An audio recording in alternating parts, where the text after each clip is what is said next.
Hello everyone. तो आज हम बात करेंगे एडीओ पेपर जो आपका रिसेंटली हुआ है 14 एंड 15 अप्रैल को।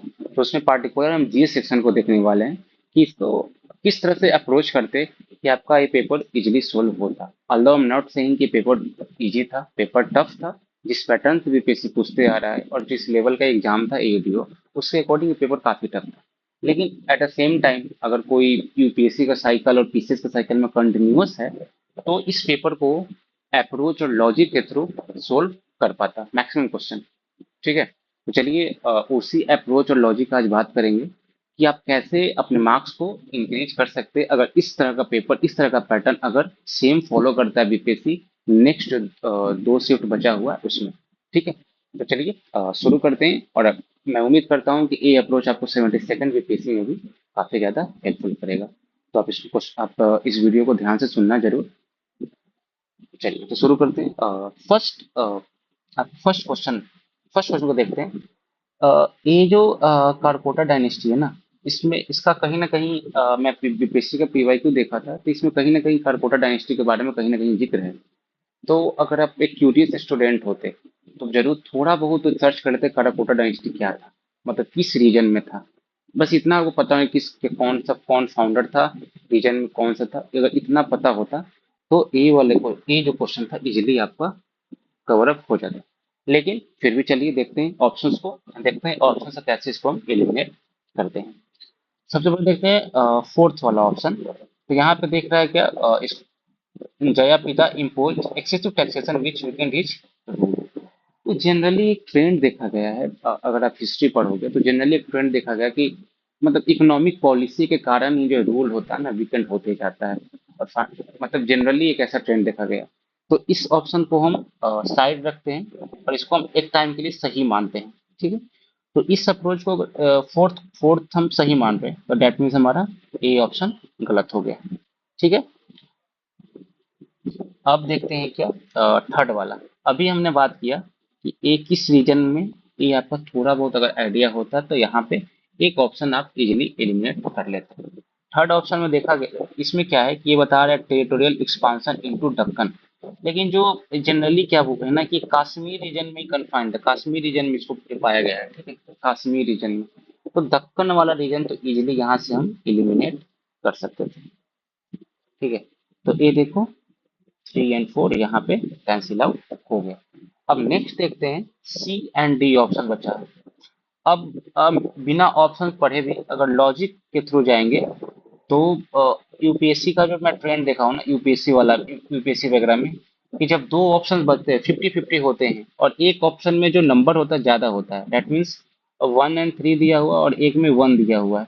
तो जो 1 और 3 वाला है ना, 3 वाला जो है ना मोस्ट प्रोबेबली मैक्सिमम टाइम ये सही होता है। Not 100 time but maximum time अगर यहाँ पे रिस्क लेंगे तो मैक्सिमम टाइम ये वाला ऑप्शन सही होता है।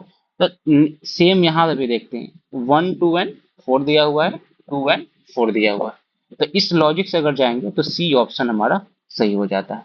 ठीक है, तो ठीक है, अब इसमें देखोगे दोनों में क्या है, वैसे भी देखो दोनों में दो कॉमन है तो दो दो वाला सेकंड वाला स्टेटमेंट हम पढ़ेंगे नहीं। देखते हैं फर्स्ट स्टेटमेंट एक बार फिर से क्लैरिफाई कर लेते हैं। Durgavardhan also known as Prajnaditya व the founder of the dynasty. Durgavardhan ही है, फाउंडर यही है कारकोटा डायनेस्टी का। लेकिन यहाँ पे लॉजिक से जाओगे ना तो ये वाला स्टेटमेंट देखोगे ना तो ज्यादा जस्टिफाई करने की कोशिश कर रहा है कि ये जो थे इनको इस नाम से जाना जाता था जो कि इस डायनेस्टी के फाउंडर थे। ये नहीं लग रहा कि अब दो स्टेटमेंट को, दो फैक्ट को जोड़ के मतलब जस्टिफाई कर रहा है चीजें को, है ना। तो ये है, ये वाला सही हो गया। तो इसमें अगर देखा जाए तो सी वाला ऑप्शन करेक्ट है। और देखते हैं किसी इसमें लॉजिक आप इजीली लगा सकते थे। हाँ, क्वेश्चन नंबर 12 देखते हैं। अगर आप फैक्चुअल डाटा आपके पास स्ट्रांग होगा तो पेशा एक्ट में 1996 क्वेश्चन ये वाला सही है। शेड्यूल 5 सही है। इसमें देखो सेक्शन 4 आई एक काफी डेप्थ पूछा गया है लेकिन हमें डेप्थ जाने की जरूरत नहीं। 4 आई है, दैट मीन्स अब पढ़ते हैं इसको। एक्ट मैंडेट ग्राम सभा और panchayat should consent before any land acquisition for development project. पेशा बनाया ही क्यों गया था ना, अगर मान लिए कि कोई इस एरिया में मुझे डेवलपमेंट वर्क करना है तो जो वहां का लोकल अथॉरिटी है, ग्राम पंचायत, उसको तो कंसल्ट करना ही पड़ेगा ना।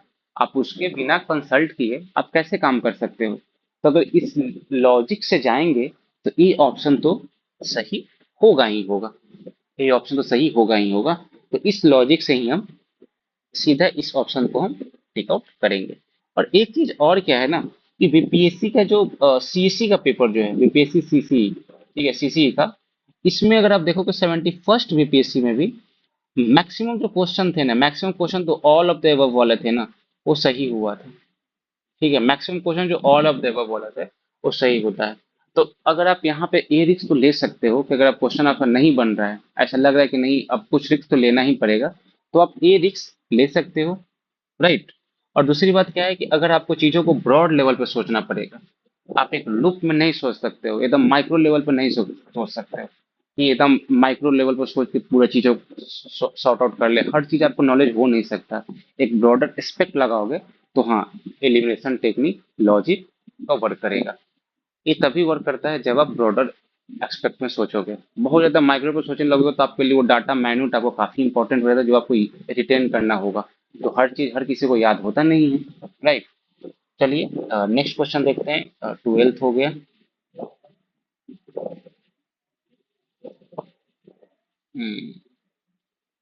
आई होप ये वाला क्वेश्चन तो आप सबने बना ही लिया होगा, है ना? एक क्वेश्चन तो आप तो इजीली बन गया होगा, एक फैक्चुअल डाटा से रिलेटेड क्वेश्चन था, ये बन जाता। ये जो क्वेश्चन था, इसमें भी अगर आप ट्रायंगल का एरिया निकालते हैं ना, area of triangle 1/2 into base into height, ये वाला क्वेश्चंस भी सोल्व हो जाते। तो बेस क्या होता, 3v - b 2b, और p और हाइट हो जाता 4p - p, क्या हुआ 3p, 1/2 into 2b into 3p, ये कट गया 3p। तो ये वाला क्वेश्चन तो इजीली सोल्व हो रहा था। बाकी देखता हूँ मैं किसमें और लॉजिक में लगाया था। हम्म,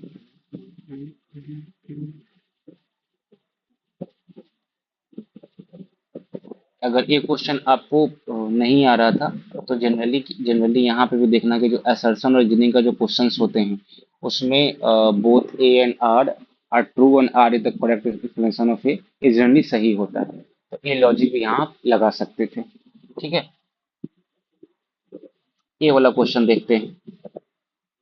कर्पूर मंजरी। अब वीडियो को पॉज करो, थोड़ा सा सोचना कि जो मैंने एक अभी लॉजिक बताया था कि अगर स्टेटमेंट को ज्यादा जस्टिफाई करने का कोशिश करे तो वो स्टेटमेंट जनरली सही होता है। तो फर्स्ट स्टेटमेंट देखो, it was written in Sanskrit by Bhoja one to please his wife. मुझे नहीं आइडिया, इसके बारे में नहीं पता। इट वाज, सी ऑप्शन देखते हैं, it was compose in the region of Nagabhata, नहीं पता मुझे बिल्कुल। It is a famous work by Kalidasa date present the Gupta, नहीं पता मुझे। अब बी स्टेटमेंट देखो क्या हुआ। इस थोड़ा सा बड़ा लग भी रहा है, ठीक है, ज्यादा लग रहा है एक्सप्लेन एक्सप्लेन किया हुआ। और it was written by Rajashekhara in Shauraseni Prakrit to please his wife Avanti Sundari. ये तीन फैक्ट यहाँ दे चुका है। तीन फैक्ट दिया और ज्यादा क्या करे, जस्टिफाई करने का कोशिश कर रहा है। तो हम सीधे सिंपली हम इस ऑप्शन से, इसको इस ऑप्शन बी में जाएंगे और इसको सही करेंगे। बाकी क्वेश्चन तो इसमें नहीं जाएगा।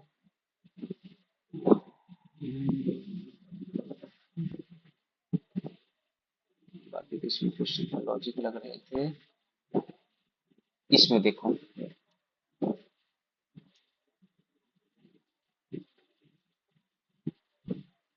भंडा गाड़ी का, ये वाला जो ऑप्शन, इस क्वेश्चन को पढ़ना आप। ठीक है, इस क्वेश्चन को पढ़ो। तो इस क्वेश्चन को लॉजिक लगाओगे तो यहाँ पे भी क्या ऑप्शन जाता है, बी ऑप्शन सही होगा। अगर आप जस्टिफिकेशन वाला स्टेटमेंट लाते हो और लंबा स्टेटमेंट देखते हो तो बी वाला ऑप्शन सही हो रहे हैं। ठीक है।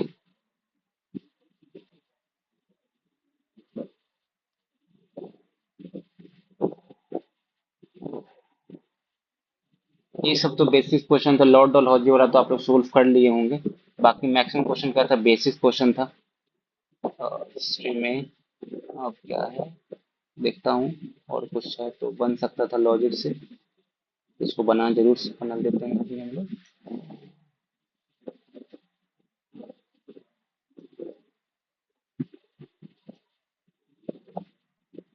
एक था यार लोथल वाला था, कौन सा क्वेश्चन नंबर है वो भी लॉजिक से ही सॉल्व हो रहे थे वो भी क्वेश्चंस। उसमें फैक्चुअल डाटा टाइप का दिया हुआ था, बट उसमें थोड़ा सा अगर दिमाग लगाते तो वो क्वेश्चंस भी सही हो रहे थे।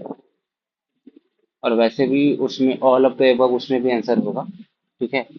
तो ऑल ऑफ द एबव वाला कंसेप्ट भी अगर लगाते तो सही हो जाता। मिल नहीं रहा है यार, हाँ, 1 और 2। इसमें देखो क्या हुआ, डेड बॉडी के बारे में, ब्यूरियल प्रैक्टिसेस के बारे में पूछा हुआ। तो ये बेसिक्स जो एनसीईआरटी में, अगर एनसीईआरटी पढ़े होंगे ना, तो एनसीईआरटी लूसेंट वगैरह में दिया हुआ है नॉर्थ साउथ डायरेक्शन जो क्या है, ब्यूरियल का जो होता था उसी डायरेक्शन में रखा जाता था।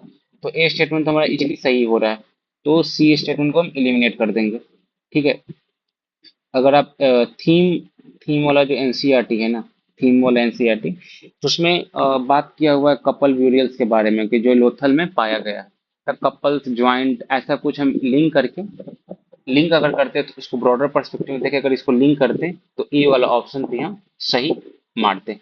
तो 2 and 3 सही हो रहा है, तो ऑप्शन क्या बचा, B and D. Again same logic लगाएंगे, 2 and 3 हो रहा है, 1 2 and 3 हमको पता नहीं है, सीधा हम इस ऑप्शन से जाके इसको सही मार के आ जाएंगे, ठीक है। तो ये रहा हिस्ट्री का क्वेश्चन। हिस्ट्री क्वेश्चन जिसमें लॉजिक लग सकता था, तो इस टाइप का अगर लॉजिक लगे तो आप अपने पेपर में जरूर लगाइएगा। और बाकी एक डिटेल वीडियो में लाऊंगा जिसमें किस तरह से लॉजिक यूज किया जाता है, वो सारे लॉजिक को यूज करेंगे, फैक्ट को कैसे देखते हैं, फैक्ट वाला क्वेश्चन कैसे देखते हैं, ठीक है। अगर जहाँ फैक्ट फैक्ट के साथ साथ स्टेटमेंट काफी ज्यादा जस्टिफाई किया हुआ उस स्टेटमेंट को कैसे देखते हैं, अगर 50-50 में भी अगर सीयूरिटी लाना तो उस स्टेटमेंट को कैसे देखते हैं, इस सारे चीजों को लिंकअप करके मैं एक वीडियो बनाऊंगा ताकि आपको फर्दर एग्जाम में काफी ज्यादा हेल्प हो, ठीक है। चलिए, थैंक यू।